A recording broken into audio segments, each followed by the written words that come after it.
যে সকালে অশোকে পলাশে ছেয়ে যাবে দোল, রাখালে যাবে মাঠে, দিগবধূর কপাল জুড়ে উঠবে নতুনের তিলক। সেই সুন্দরের আহ্বান জানাই আজ। বাংলার নববর্ষ ১৪৩২ উদযাপন উপলক্ষে জাহাঙ্গীরনগর বিশ্ববিদ্যালয়ে বের করা হয় বৈশাখী শোভাযাত্রা। এতে বিশ্ববিদ্যালয়ের শিক্ষক, শিক্ষার্থী ও কর্মকর্তা কর্মচারীরা অংশ নেন। সকাল ১০টায় বিশ্ববিদ্যালয়ের পুরান কলার সামনে থেকে বের করা হয় বৈশাখী শোভাযাত্রা। ক্যাম্পাসের বিভিন্ন সড়ক প্রদক্ষিণ শেষে সেলিম আল দ্বীন মুক্ত মঞ্চের সামনে গিয়ে শেষ করা হয়। এর আগে গত কয়েকদিন ধরে চারুকলা শিক্ষার্থীরা বৈশাখী শোভাযাত্রা বের করার লক্ষ্যে বাঁশ, কাঠ দিয়ে বানান বিভিন্ন ধরনের মোটিভ। এদিকে দিনের শুরুতেই বিশ্ববিদ্যালয়ের উপাচার্য, শিক্ষক, কর্মকর্তা, কর্মচারী ও শিক্ষার্থীদের সাথে নববর্ষের শুভেচ্ছা বিনিময় করেন। এর বাহিরেও দিনব্যাপী বিশ্ববিদ্যালয়ে থাকে নানা আয়োজন।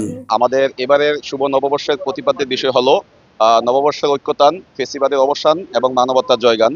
এবং এবারে আমাদের র্যালিতে যে মোটিভগুলো থাকবে সেটি হলো আমাদের শান্তির প্রতীক পায়রা, আমাদের ঐক্যতা এবং ফেসিবাদের বিরুদ্ধে যে আমাদের সংগ্রাম, সেই মুষ্টিবদ্ধ হাত।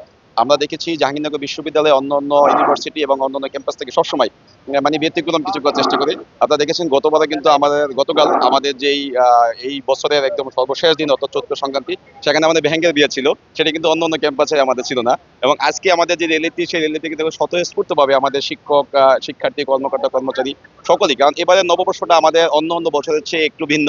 আমরা একটি ফেসিবাদের বিদায় ঘটিয়েছি এবং সকলের মাঝে কিন্তু একটা ভিন্ন মাত্রা আনন্দ যোগ করেছে।